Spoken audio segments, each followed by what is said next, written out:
तो आज हम देखेंगे 2D एरे वाला क्वेश्चन का 6 number question multiply two matrices. Question छोटा है, लॉजिक बहुत बड़ा है। ठीक है। तो इस वीडियो में हम देखते हैं, अगर इसका एक्सप्लेनेशन कुछ ज़्यादा लंबा चला जाएगा तो हम इस वीडियो में बस इसी को रखेंगे, फिर इसको अगले में देख लेंगे क्योंकि ये भी एक इंपॉर्टेंट क्वेश्चन है। ठीक है। तो सबसे पहले हम अपना 6 नंबर क्वेश्चन देखते हैं। देखो, मल्टीप्लाई टू मैट्रिसेस, अब ये इतना आसान नहीं होता है जैसे कि आप एडिशन या सब्सट्रैक्शन जैसा कि आप इसको इसको मल्टीप्लाई करके इसमें स्टोर करा दो, या फिर इसको इसको मल्टीप्लाई करके इसमें स्टोर करा दो, फिर इसको और फिर किसको मल्टीप्लाई करोगे। ठीक है। तो ऐसा मल्टीप्लिकेशन नहीं होता है, मल्टीप्लिकेशन थोड़ा सा कॉम्प्लेक्स होता है। ठीक है। तो मैंने यहाँ पर दो एरे ले रखे हैं, एरे ए और एरे बी। दोनों का ऑर्डर देख लो, 2 × 3 और 3 × 2 का है। अब 2 × 3 कैसे, तो यहाँ पर देखो सीधा सीधा यहाँ पर 2 रोज हैं और 3 कॉलम्स हैं। ठीक है, इसलिए ऐसा 2 × 3 लिखा जाता है। ये मैथ में भी यही सेम ऑर्डर चलता है 2 × 3, और अपना प्रोग्रामिंग में भी सेम लॉजिक चलता है 2 × 3 का। ठीक है, क्योंकि अगर मैं एक ऐसा एक एरे बनाऊंगा 2 और मैं ऐसा 3 लिख दूंगा, और फिर मैं ऐसा दूसरा एरे बनाऊंगा 3 × 2, दोनों सेम नहीं है। ठीक है, दोनों सेम नहीं, बिल्कुल भी सेम नहीं है। इसका मतलब होता है कुछ ऐसा मैट्रिक्स बनेगा, ठीक है, अपने मेमोरी में, और इसका मतलब है कुछ ऐसा मैट्रिक्स बनेगा। तो दोनों सेम नहीं होता, पहले तो ये चीज़ का ध्यान रखो। और ये ऑर्डर आप चेंज नहीं कर सकते हो। अगर आप 3 को यहाँ 2 को यहाँ लिख दोगे ऐसा 3 × 2 का, तो फिर वो ऐसा दिखेगा, ऐसा नहीं दिखेगा। ठीक है, तो ऑर्डर भी आप चेंज नहीं कर सकते हो। अब देखो, अब ऐसा नहीं है कि कोई भी दो मैट्रिक्स किसी भी ऑर्डर का रहे तो वो दोनों मल्टीप्लाई हो ही जाएगा। उसका एक मतलब तरीका है मल्टीप्लाई होने का। तो अगर पहले मैट्रिक्स का कॉलम और दूसरे मैट्रिक्स का रो अगर दोनों इक्वल है, तभी मल्टीप्लिकेशन पॉसिबल है। ये चीज़ का हमेशा याद रखना। ठीक है, मतलब ये करीब करीब वाला पार्ट है यहाँ पर। ठीक है। तो पहला तो ये कंडीशन आपका बनता है चेक करना कि ये चीज़ पॉसिबल हो रहा है कि नहीं। अगर दोनों इक्वल है तभी वहाँ पर आप फाइंड करोगे अपना मल्टीप्लिकेशन वाला। ठीक है, जो भी, और जो आप मल्टीप्लाई करके आपको रिजल्ट में मिलेगा वो किस ऑर्डर का होगा, तो वो ये इंटू ये ऑर्डर का होगा। ठीक है, मतलब पहले मैट्रिक्स का रो और दूसरे मैट्रिक्स का कॉलम वाले ऑर्डर का होगा। तो यहाँ पर देखो, ये 2 को हमने यहाँ पर लिखा है और ये 2 को हमने, बाई चांस कभी ऐसा होता है जैसे कि यहाँ पर मान लो बाई चांस यहाँ पर 4 रहता, 4 × 3, और यहाँ पर मान लो यही यही रहता बस 3 × 2 का। ठीक है, तो क्या मेरा मैट्रिक्स मल्टीप्लिकेशन पॉसिबल होता? बिल्कुल। यहाँ पर देखो, आपको मैट्रिक्स मल्टीप्लिकेशन के लिए बस एक ही कंडीशन होना चाहिए कि ये और ये बराबर होना चाहिए। अभी ये दोनों बराबर है तो मल्टीप्लिकेशन पॉसिबल है। और अपना जो रिजल्टेंट मैट्रिक्स बनेगा सी, जिसको हम लोग बोल रहे हैं, वो किस ऑर्डर का होगा, तो वो 4 × 3 ऑर्डर का हो जाएगा। फिर वो ऐसा कुछ हो जाएगा 4 और यहाँ पर 3 आ जाएगा। ठीक, सॉरी, यहाँ पर 2। ठीक है, ये 4 × 2 ऑर्डर का होगा, तो ये सही है, 4 × 2 ऑर्डर का हो जाएगा। ठीक है, तो ये चीज़ का आपको ध्यान रखना है। तो चूंकि यहाँ पर अभी 2 और 2 हमने एग्जांपल के तौर पे लिए, इस पर हम सारा ऑपरेशन करेंगे, इसलिए हम इसको 2 × 2 का यहाँ पर रिजल्टेंट मैट्रिक्स बन रहा है। चलो, अब देखो मल्टीप्लिकेशन किस तरह से होता है। यहाँ पर जो एलिमेंट आएगा, ठीक है, इसका पहले डब्बे में, वो कैसे डिटरमाइन होता है, तो वो डिटरमाइन होता है आपका, इसको हम लोग इंडेक्सिंग कैसे दे सकते हैं सर, C00 दे सकते हैं। और उसी तरह ये सारा का हम इंडेक्सिंग अभी दे देते हैं, मैथ वाला फॉर्म में नहीं दे रहे हैं, हम अपना C++ या प्रोग्रामिंग वाला फॉर्म में दे रहे हैं, ऐसा समझ लो। ठीक है, ये हमने दे दिया। तो C(0) में क्या स्टोर होगा पता है, A(0) into B(0) plus A(01) into B(10) plus A(02) into B(20). ये इतना का मल्टीप्लिकेशन और तीनों को ऐड करो, वो जाके अपना C(00) पहला एलिमेंट बनता है। तो इसलिए मैंने आपको बताया कि उतना ज़्यादा सिंपल नहीं होता है। मतलब आप पहले इसको और इसको मल्टीप्लाई करो, जो हमने यहाँ पर किया, उसको ऐड करो, इसको और इसको मल्टीप्लाई करो। ठीक है, ये वाला पार्ट ऐसा 01 और 10 को, तो वही मैंने लिखा A(01) B(10) को मल्टीप्लाई करो, फिर उसको ऐड करो A(02) और B(20), ऐसा इन सबको मल्टीप्लाई करके ऐड करो, तो जो आता है वो फाइनल आपका 0 0 में स्टोर होता है। ठीक है, उसी तरह यहाँ पर आते हैं, ये वाला पार्ट 01। अब ये इसी ऑर्डर में फिल होता जाएगा, ठीक है। पहले 0 0 में होगा, फिर 0 1 में होगा, ये चीज़ का ध्यान रखना। उसके बाद C(0 1), इसमें क्या एलिमेंट स्टोर होगा, तो A(0 0) into B(0 1) plus A(1 0) into B(1 1) plus A(0 2) into B(2 1), ठीक है। तो देखो, पॉइंट मेरा ये है कि आपको पता होना चाहिए। अगर आपको पता है मैट्रिक्स मल्टीप्लिकेशन किस तरह से होता है, तो फिर ये मेरे को समझाने की ज़रूरत नहीं है, ठीक है। और मैं यहाँ पर वो भी एक्सपेक्ट करूँगा कि आपको ये चीज़ आता है, क्योंकि अब मैं यहाँ पर मैथ सिखाने नहीं बैठ सकता हूँ, ठीक है। मेरे पास उतना समय है भी नहीं। चलो, अब यहाँ पर एक दूसरे स्लाइड में चलते हैं और वहाँ पर सारी चीज़ों को देखेंगे कि हम लूप वगैरह कैसे लगाएंगे। थोड़ा कॉम्प्लेक्स आपको लग रहा होगा, लेकिन बहुत लोग इसका कोड रटते हैं, पता है। रटा मत करो यार, रटा हुआ चीज़ जल्दी भूल जाओगे। इसका अब मतलब इसका आप देख लो कि किस तरह से इसका वर्किंग और प्रोसीजर है, ठीक है। चलो, पहले आते हैं। देखो, हमने यहाँ पर ए मैट्रिक्स सेम लिख रखा है, बी मैट्रिक्स, और सारा का इंडेक्सिंग इस तरह से दे रखा है, ठीक है। अब मैंने यहाँ पर ये भी लिखा है कि C(0 0) में क्या आएगा, तो ये दोनों का मल्टीप्लिकेशन प्लस ये दोनों का मल्टीप्लिकेशन प्लस ऐसा, ठीक है। ये मैंने लिख रखा है आपके रेफरेंस के लिए, ताकि आपको कोई भी डाउट हो। और ये स्लाइड मैं रेकमेंड करूँगा कि आप स्क्रीनशॉट लेके कहीं पर रख लो, ठीक है, ताकि कभी भी मैट्रिक्स मल्टीप्लिकेशन का जब क्वेश्चन है तो ये सारा चीज़ आपको ऐसा पता रहे, ठीक है। चलो, सबसे पहला बात करते हैं कि ये जो अपना सी वाला जो मैट्रिक्स है, मतलब रिजल्टेंट जो मैट्रिक्स है, ठीक है, ये मतलब आपको इसमें एलिमेंट को फिल करना है। तो एलिमेंट फिल करने का तरीका क्या है, अभी इस मैट्रिक्स की बात नहीं करते हैं, ठीक है। मान लो ये मेरा एक सिंपल मैट्रिक्स है, किसी यूज़र ने 2 × 2 का मैट्रिक्स बनाया। तो आप इसमें एलिमेंट किस तरह से फिल करोगे, तो आप पहले लूप लगाओगे 0 से 2 तक रो के लिए, फिर 0 से 2 तक, मतलब <<2 तक जाएगा, ठीक है यार, वो समझ लेना आप। और उसके बाद आई जे का कॉम्बिनेशन बना के आप इसमें इनपुट ले लोगे। तो अगर मेरे को इसमें आंसर स्टोर करना है, तो मैं उसी तरह से करूँगा, ठीक है। मेरा लूप किस किस तरह से लगेगा, 0 से लेके <<2 तक जाएगा। अब मेरे को यहाँ पर दिख रहा है 2, लेकिन यूज़र किस ऑर्डर का मैट्रिक्स देगा वो मेरे को नहीं पता। ये मैंने एग्जाम्पल के लिए लिखा, आपको समझाने के लिए। तो यहाँ पर 2 में क्या आ रहा था आपको पता है, ये आ रहा था, ठीक है, ये वाला 2 आ रहा था। और ये क्या है, एक तरह से पहला मैट्रिक्स का रो है, ठीक है। तो हम R1 लिखेंगे ऐसा, पहला मैट्रिक्स का R1, क्योंकि यही वाला चीज़ यहाँ आ रहा है, हम इसी ऑर्डर का मैट्रिक्स बना रहे हैं, ठीक है। और इसके अंदर अगर ये कॉलम को आपको रिप्रेजेंट करना है, तो ये वाला 2 जो सेकंड मैट्रिक्स का कॉलम है वो ये कंस्टिट्यूट करता है, ठीक है। ये भी मैंने आपको बताया। तो वो यहाँ पर ये लगेगा, मतलब 0 से R1 और 0 से C2, ठीक है, ये लूप जाएगा। तो इससे क्या होगा कि हम ये वाला अपना एरे को फॉर्म कर सकते हैं, ठीक है। तो अभी एक स्टेप बाय स्टेप चलते हैं, हम प्रोग्राम में आते हैं। देखो, हमने यहाँ पर क्या क्या बनाया है। R1, इसको थोड़ा सा मैग्नीफाई कर लेते हैं, देख लो यहाँ पर R1 C1 R2 C2, मतलब पहले मैट्रिक्स का रो और कॉलम, दूसरे मैट्रिक्स का रो और कॉलम, ठीक है। फिर मैंने मैसेज डिस्प्ले कराया, enter the rows and columns of first matrix, और R1 और C1 में रो और कॉलम ले लिया। फिर enter the rows and columns of second matrix, और उसका भी ले लिया। फिर मैंने दो मैट्रिक्स बनाए, ए और बी, R1 C1 देके, बी भी बनाया R2 C2 देके, ठीक है। फिर मैंने यहाँ पर बोला enter the elements in the first matrix, ठीक है, मतलब पहले मैट्रिक्स में एलिमेंट एंटर करो।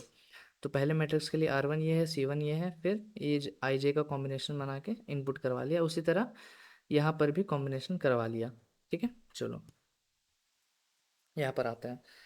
सबसे पहले आपको क्या करना है, एक अपना सी वाला जो मैट्रिक्स उसको फॉर्म करना है, ठीक है। सी वाला मैट्रिक्स फॉर्म करना है, और सी वाले मैट्रिक्स में आप क्या एलिमेंट, मतलब यहाँ पर इसका जो रिजल्टेंट मैट्रिक्स है उसको किसका रो मिलता है, पहले वाले का रो मिलता है, तो हम यहाँ पर R1 डालेंगे। और सेकंड वाले का कॉलम मिलता है, तो हम यहाँ पर डालेंगे, ठीक है। तो R1 और C2, यहाँ पर देखो, ये वाला का इसको, ये तो R है, ये 2 मेरा R है, और ये C है, ये R है, और ये C है, ठीक है।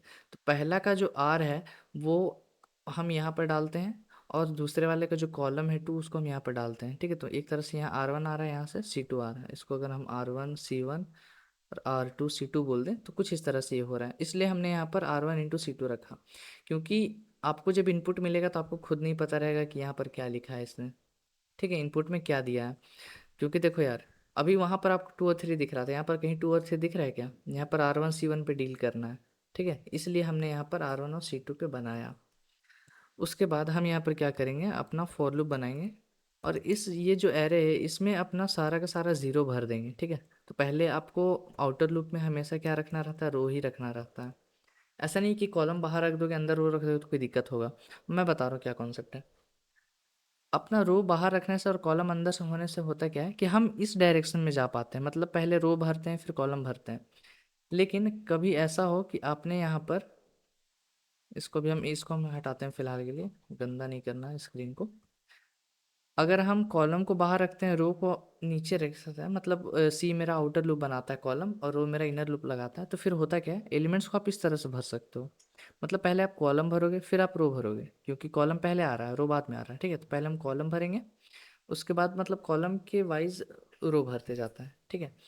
तो ये चीज़ है, लेकिन अभी फ़िलहाल मेरे को इस ऑर्डर में ही सारा चीज़ करना है, क्योंकि मल्टीप्लाई करने पे भी सेम ऑर्डर पे मेरे को सारा चीज़ मिलता है। इसलिए हमने यहाँ पर R1 को बाहर रखा है और C2 को अंदर रखा है, ठीक है। J is equal to 0, J is less than C2 करना है, क्योंकि इसका कॉलम C2 है, और J प्लस प्लस। अब यहाँ पर आपको क्या करना है, C ऑफ IJ को सारा को 0 बना देना है, ठीक। सारा में हमने 0 भर दिया, मतलब ये जो मैट्रिक्स बनेगा मेरा, इसमें सारा एलिमेंट की जगह पर 0 0 0 आ जाएगा, ठीक है। अब 0 हम क्यों भरना ज़रूरी है, क्योंकि देखो हम मल्टीप्लिकेशन करके सारा को ऐड करेंगे, ठीक है, और उसको फाइनली इसमें स्टोर करेंगे। मतलब हम एक तरह से इसमें ही सारा मल्टीप्लिकेशन कर रहे हैं, तो इसमें ज़ीरो है तो ये मल्टीप्लाई करके इसमें ऐड कर रहे हैं, इसको मल्टीप्लाई करके फिर ज़ीरो में ऐड कर रहे हैं, इसको मल्टीप्लाई करके फिर ज़ीरो में ऐड कर रहे हैं। और आपको पता है जब हम इनिशियलाइजेशन नहीं करते हैं तो सारा गार्बेज वैल्यू होता है, तो आप नहीं चाहोगे कि गार्बेज वैल्यू में सारा आपका आंसर जाके मिल जाए, ठीक है। तो इसके लिए हमने यहाँ पर 0 से पूरा का मैट्रिक्स को असाइन कर दिया है। अब ध्यान से देखो, फंडा ये है, देखो पहले हम एक काम करते हैं कि अपना जो आंसर जिस ऑर्डर में भरना है अपना सी वाले एरे में या मैट्रिक्स में, उसको हम लिख लेते हैं। तो हम लिखेंगे ये वाला पार्ट आई प्लस प्लस, और for int J is equal to 0, J is less than C2 और जे प्लस प्लस। ये चीज़ को समझो। पहले हमने यहाँ पर ये लिखा कि R1 और C2 तक गए। अगर मैं यहाँ पर IJ का ऐसा कुछ कॉम्बिनेशन बनाऊँ, ठीक है, मैं यहाँ पर IJ का कोई कॉम्बिनेशन बनाऊँ, तो कौन सा मैट्रिक्स बनेगा? जाहिर सी बात है सी वाला मैट्रिक्स बनेगा, क्योंकि इसका रो भी R1 है, इसका कॉलम भी C2 है। तो मतलब मैंने एक तरह से अपना ये जो सी मैट्रिक्स है उसमें इनपुट लेने के लिए यहाँ पर ये चीज़ लिखा है, ठीक है। अब यहाँ पर आओ, मतलब अब हम इस डायरेक्शन में ऐसा फिल कर सकते हैं। अब आपको मल्टीप्लिकेशन करना है तो वो देखो आप किस तरह से करोगे। वहाँ पर जगह का कमी था तो हम यहाँ पर कर रहे हैं, ठीक है। सबसे पहला हम दो, मतलब इन दोनों डब्बा के लिए आपको बता देंगे तो फिर आपको उसी तरह से इसके लिए समझ में आ जाएगा। चलो देखते हैं। हमने अपना लूप लगाया है, क्या लूप लगाया है, 0 से लेके लेस देन R1 तक, ठीक है। और इनर लूप एक लगाया है 0 से लेस देन C2 तक, ठीक है। R1 में क्या है आपके पास, 2 है, तो हम यहाँ पर 2 लिख देते हैं। C2 में क्या है आपके पास, 2 है, तो हम फिर से यहाँ पर 2 लिख देते हैं, ठीक है। आपको पता है यहाँ पर R1 होता है और यहाँ पर C2 होता है। अभी मैंने समझाने के लिए मैं ये लिख रहा हूँ कि हम लेस देन 2 जा रहे हैं और यहाँ भी लेस देन 2 जा रहे हैं, क्योंकि R1 और C2 दोनों 2 2 है। और उसके बाद देखो यहाँ पर ये तो मेरा लूपिंग वाला भी बन रहा है, जो मैं यहाँ पर लिख रहा हूँ उसी को शॉर्ट में मैंने ये लिखा है, ठीक है। तो यहाँ पर कंफ्यूज खाने की ज़रूरत नहीं है। उसके बाद देखो इस एलिमेंट में अगर आपको भरना है, ठीक है, तो मैं C ऑफ 0 0 ऐसा लिख सकता हूँ, ठीक है, इसमें कोई दिक्कत नहीं है। इसमें आपको एलिमेंट भरना है तो वो किस तरह से आप भरोगे, A of 0 0 into B of 0 0 plus, बीच में सारा में प्लस आ रहा है, ठीक है, ऐसा प्लस, फिर A of 0 1 into B of 1 0, उसके बाद A of 0 2 into B of 2 0। अब एक चीज़ नोटिस करो, इन तीनों को मल्टीप्लाई करके मेरा C ऑफ 0 0 मिल जाएगा, ठीक है, कोई दिक्कत नहीं है। अब एक चीज़ नोटिस करो, ये जो A है इसका ये वाला पार्ट, ठीक है, मतलब ए का जो आपने सारा लिखा है उसका सारा रो देखो एक बार, तो सारा का सारा जो है वो 0 है, देख लो यहाँ भी 0, यहाँ भी 0, यहाँ भी 0, ठीक है। तो मैं यहाँ पर एक चीज़ हाईलाइट कर दे रहा हूँ 0। बी में आओ, यहाँ पर भी एक बार देखो कि इसका जो जे है, जे वाला पार्ट है वो सारा ज़ीरो है। ठीक है, मतलब ये ज़ीरो हो रहा है, ये भी ज़ीरो हो रहा है। अब ये इससे टैली करो एक बार, यहाँ पर ये भी ज़ीरो हो रहा है, ये भी ज़ीरो हो रहा है। ठीक है, तो कुछ कॉम्बिनेशन मिला आपको। चलो, अब हम नेक्स्ट देखते हैं। हम एक दूसरा सीक बनाते हैं जिसको हम इस एलिमेंट के लिए भरते हैं। तो यहाँ पर हम 0 और 1 देंगे। ठीक है, फिलहाल के लिए इसको हटाते हैं यहाँ पर।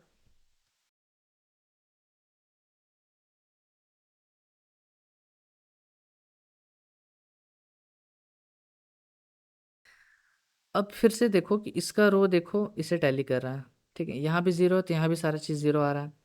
यहाँ पर देखो सारा 1 है इसका कॉलम। ठीक है, बी का सारा जो कॉलम पार्ट है वो 1 है, देख लो यहाँ पर 1 1 1 है। ठीक है, तो ये इससे टैली करो, यहाँ भी 1 है। तो एक चीज़ आपको पता चल गया। एक चीज़ आपको क्या पता चला कि जैसे ही जो मैं लूप बना रहा था 0 से <2 तक, और 2 क्या है मेरा R1 है, इनर लूप ये बन रहा था। तो आप जब इसका आई जे बना रहे हो ना, तो उसी के हिसाब से आपका जो ए है उसका आपका आई मैच कर जा रहा है। ठीक है, और ये वाला पार्ट मेरा मैच नहीं कर रहा है अभी फ़िलहाल के लिए। इनटू बी का ये वाला पार्ट मैच नहीं कर रहा है, लेकिन ये वाला पार्ट मेरा जे से टैली कर रहा है। क्या मैं ये स्टेटमेंट जो लिख रहा हूँ आपको समझ में आ रहा है कि नहीं? इसको थोड़ा सा इधर लिख दे रहा हूँ, थोड़ी स्पेस की कमी है यहाँ पर। मैं फिर से लिख देता हूँ, जैसे कि सी का किसी भी इंस्टेंस पे हम देख पा रहे हैं कि किसी भी इंस्टेंस में सी का जो आई जे है वो किससे मिल के बन रहा है। प्लस इज इक्वल टू मैं इसलिए लिख रहा हूँ क्योंकि ये मल्टीप्लाई करके इसमें ऐड करेंगे, फिर ये मल्टीप्लाई करके इसे ऐड करेंगे, तो उससे कोई दिक्कत नहीं है। ठीक है, ये वाला पार्ट में कन्फ्यूजन मत खाना। ए का जो आई वाला पार्ट है वो मैच कर रहा है, लेकिन ये वाला पार्ट के बारे में मेरे को भी कुछ पता नहीं है। इनटू बी का ये वाला पार्ट के बारे में भी मेरे को कुछ नहीं पता है, लेकिन ये जे से मैच कर रहा है। ये स्टेटमेंट क्या सही लिखे हैं हमने? देख लो, मैंने आपको बताया था कि ए का जो रो वाला पार्ट है वो इससे टैली कर रहा था हर बार, और बी का जो कॉलम वाला पार्ट था वो सी के कॉलम से टैली कर रहा था। तो मैंने यहाँ पर आई और जे लिख दिया उसी हिसाब से। अब चलो, अब सॉर्ट करते हैं कि इसका खेल क्या है। अब एक चीज़ देखो, यहाँ पर आओ, ए और बी का देखो, ये 0 है, यहाँ भी 0 है, सेम सेम। यहाँ 1 है, यहाँ 1 है, सेम सेम। यहाँ 2 है, यहाँ 2 है, सेम सेम। ठीक है, अब थोड़ा सा रिवाइंड करो, जब मैंने C00 C01 के लिए लिखा था तो वहाँ भी सेम चीज़ हो रहा होगा, 0 1 2 0 1 2 ऐसा आ रहा होगा, और हर बार यही आएगा। आप किसी के लिए भी बना लो, जैसे कि हम यहाँ पर अभी बनाते हैं, लास्ट वाले के लिए बना लेते हैं, सपोज कर लो 1 1 के लिए। ठीक है, तो 1 1 किससे किससे मिलकर बनेगा? तो अभी इन सबको हम हटाते हैं, फिर से बना देंगे। किससे किससे मिलकर बनेगा? ये वाला पार्ट। तो ये इससे मिलकर बनेगा, यानी कि यहाँ पर 1 0 आएगा, इनटू ये वाला पार्ट, फिर से ये वाला पार्ट, इनटू ये वाला पार्ट, ये वाला पार्ट, इनटू ये वाला पार्ट, और सारे का सम। तो अभी भी एक चीज़ देखो कि हमने यहाँ पर सारा 1 रखा है, तो ये 1 से अभी भी टैली कर रहा है, मतलब अभी भी मैंने जो ये वाला कंडीशन लिखा है वो सही मिल रहा है। जे का देखो, ये वाला पार्ट है सारा 1 है, और ये इससे मैच कर रहा है, तो मतलब ये वाला पार्ट भी मैंने सही लिखा है। और हर बार देखो 0 1 2 0 1 2 आ रहा है। ठीक है, तो अभी 0 1 2 इस लूप से तो नहीं पॉसिबल है।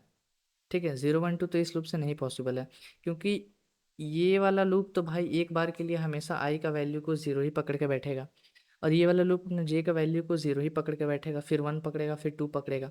लेकिन जी को हमने यहाँ पर लिख दिया है। तो हम यहाँ पर देखो क्या करेंगे, हम यहाँ पर क्या करेंगे देखो, एक और लूप बनाएंगे।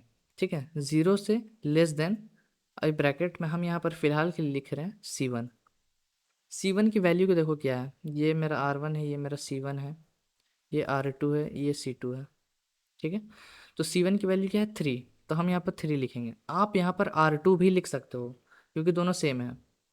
ठीक है, अब ये सेम हम इसी को हम क्यों लिख रहे हैं, किसी और को क्यों नहीं लिख रहे हैं? ठीक है, हम सीधा 3 क्यों नहीं डाल रहे? क्योंकि मेरे को दिख रहा है 0 1 2 है। ये इसलिए हो रहा है क्योंकि मेरा यहाँ पर ये दोनों सेम आता है, इसीलिए मैंने बोला मैट्रिक्स का मल्टीप्लिकेशन तभी पॉसिबल है जब दोनों सेम आए।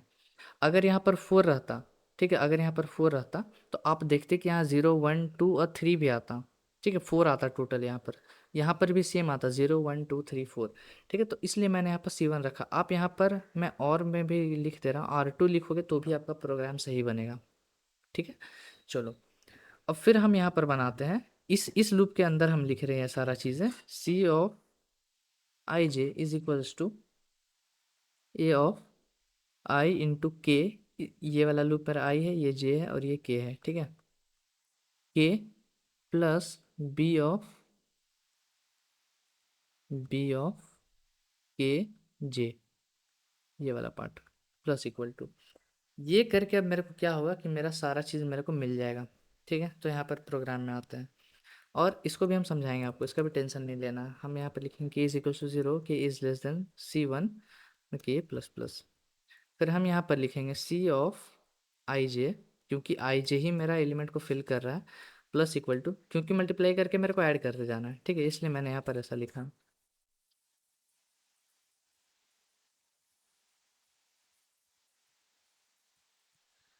सी of I J plus equals to A of I K plus B of के जे।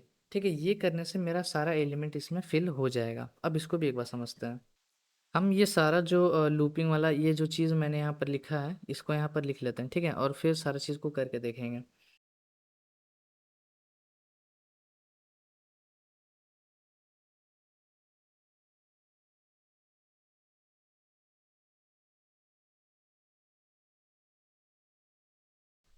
सारा आई जे और के का वैल्यू लिखो एक साथ। आई वाला लूप में घुसा तो आई का वैल्यू स्टार्टिंग में जीरो, तो हमने यहाँ पर जीरो लिख दिया। जे का स्टार्टिंग वैल्यू क्या है, जीरो, तो हमने यहाँ पर जीरो लिख दिया। फिर के वाला लूप में घुसेंगे, के का स्टार्टिंग वैल्यू क्या है, जीरो, तो हमने यहाँ पर जीरो लिख दिया। अब ये सारा फिर से एक बार बनाओ।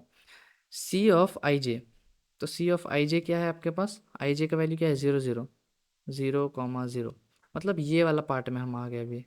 ठीक है, उसके बाद देखो प्लस इक्वल्स टू, मतलब आपको सिंपली ये जो मल्टीप्लिकेशन है उसको ऐड करना है सी जीरो जीरो में, तो ऑलरेडी सब में जीरो है तो उससे कोई दिक्कत नहीं है। ठीक है, तो पहले बार में क्या ऐड होगा, ए ऑफ आई के। ठीक है, तो ए ऑफ आई के का कॉम्बिनेशन बनाओ, तो यहाँ पर जीरो जीरो है तो हम यहाँ जीरो कॉमा जीरो लिख रहे हैं, इंटू, हम इंटू का साइन अपना मैथ हटा देंगे, ठीक है, बी ऑफ के जे, के जे क्या है अभी भी जीरो जीरो है तो यहाँ पर जीरो जीरो, प्लस, क्योंकि भाई सब में हम प्लस करते जा रहे हैं, ठीक है, तो उसमें कोई दिक्कत, नेक्स्ट टाइम के प्लस प्लस होगा तो के का वैल्यू यहाँ पर बन जाएगा आपके पास वन। ठीक है, अब ए ऑफ आई के कॉम्बिनेशन फॉर्म करो, तो आई देखो जीरो है और के देखो वन है, ठीक है, तो जीरो और वन जा रहा है।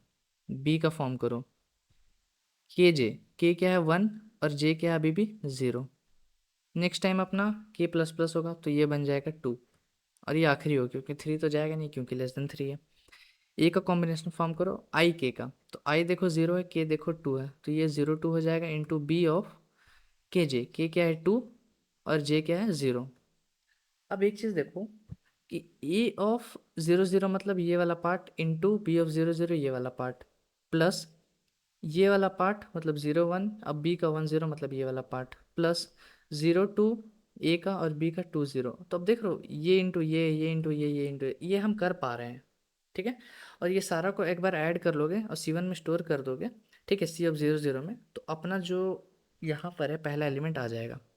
अब के वाला लूप खत्म। अब जे को आपको एक बार इंक्रीमेंट करना है, तो हम सारा वैल्यू फिर से लिखते हैं। यहाँ पर जे मेरा वन बन जाएगा और के मेरा बन जाएगा ज़ीरो।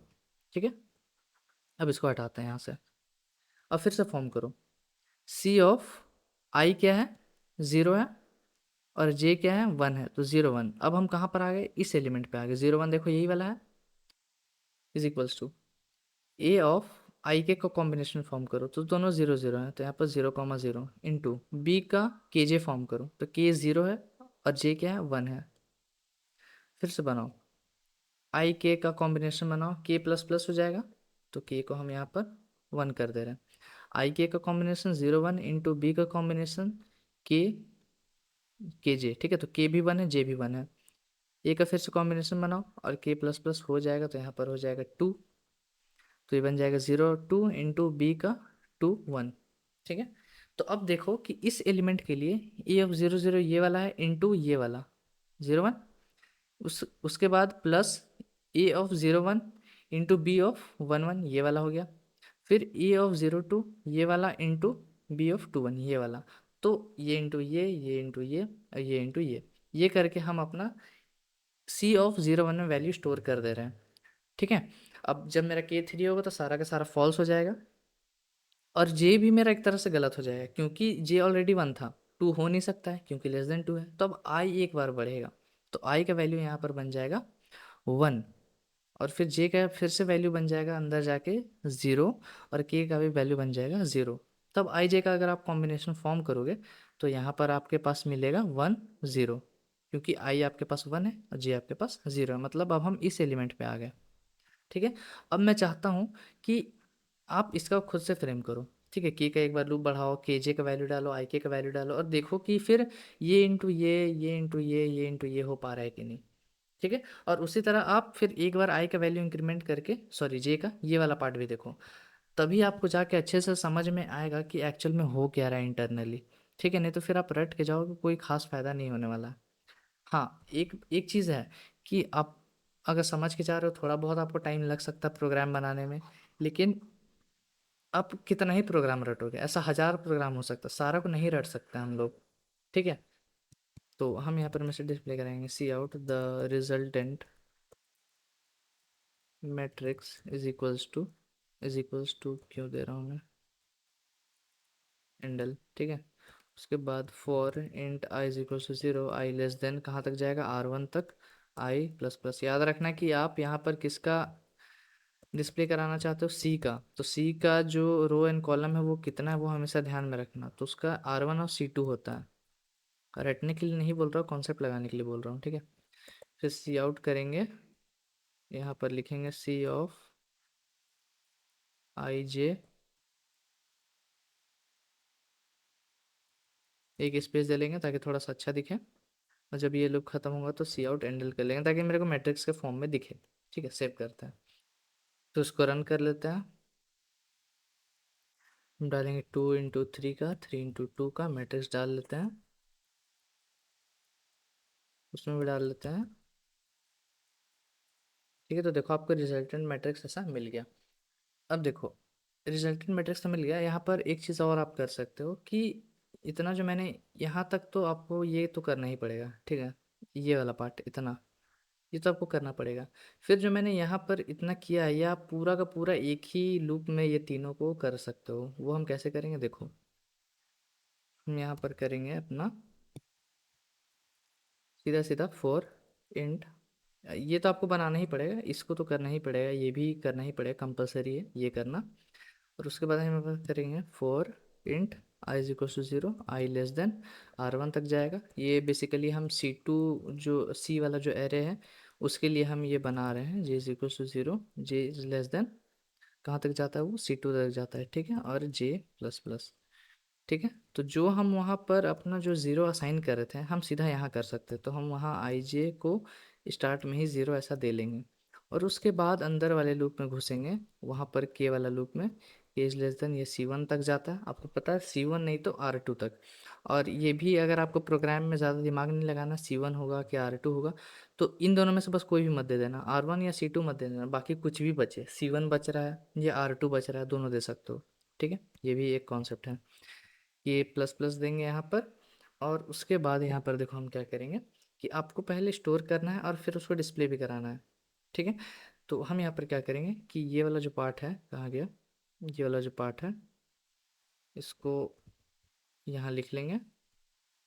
ठीक है, ये हमने मल्टीप्लाई कर दिया, फिर बाहर आके हम इसको प्रिंट कराएंगे। ठीक है, ये वाले लूप से बाहर आके के जब पूरा पूरा ख़त्म हो जाएगा तो हम यहाँ पर इसको एक ही बार में प्रिंट करा देंगे कि सी ऑफ आई जे को प्रिंट कराना है और साथ में एक स्पेस दे देना है। ठीक है, और उसके बाद जब ये के वाला लूप ख़त्म हो जाएगा तो, सॉरी ये जे वाला, तो बाहर आके हम यहाँ पर लाइन चेंज भी कर देंगे, तो एक ही लाइन में आप ये भी कर सकते हो। ठीक है, तो इसको फिलहाल हम यहाँ पर कमेंट में डाल देते हैं। मैंने अलग अलग किया ताकि आपको समझ में आए। ठीक है, बाकी आप तीनों को एक ही लूप में कर सकते हो, इन तीनों को पूरा कंबाइन कर देना। ठीक है, चलो, तो फिलहाल इस वीडियो के यहीं पर रखेंगे। जो आपका नेक्स्ट वाला क्वेश्चन है कि एक एरे को स्पाइरल, सॉरी एक मैट्रिक्स को स्पाइरल फॉर्म में प्रिंट कराना, स्पाइरल फॉर्म मतलब पहले ये एलिमेंट फिर ये फिर ये फिर ये ऐसा ऐसा। ठीक है, तो खैर वो हम देखेंगे नेक्स्ट लेक्चर में। तो अगर इसको, इसका 2-3 क्वेश्चन आप प्रैक्टिस कर लेना सेम टाइप पे यार, एक ही तो क्वेश्चन बनेगा, मल्टीप्लाई टू मैट्रिक्स। ठीक है, तो और ड्राई रन करके ज़रूर देखना प्रोग्राम को, तभी आपको सारी चीज़ समझ में आएगा। तो मिलते हैं आपसे नेक्स्ट वीडियो में, till then keep coding and bye bye.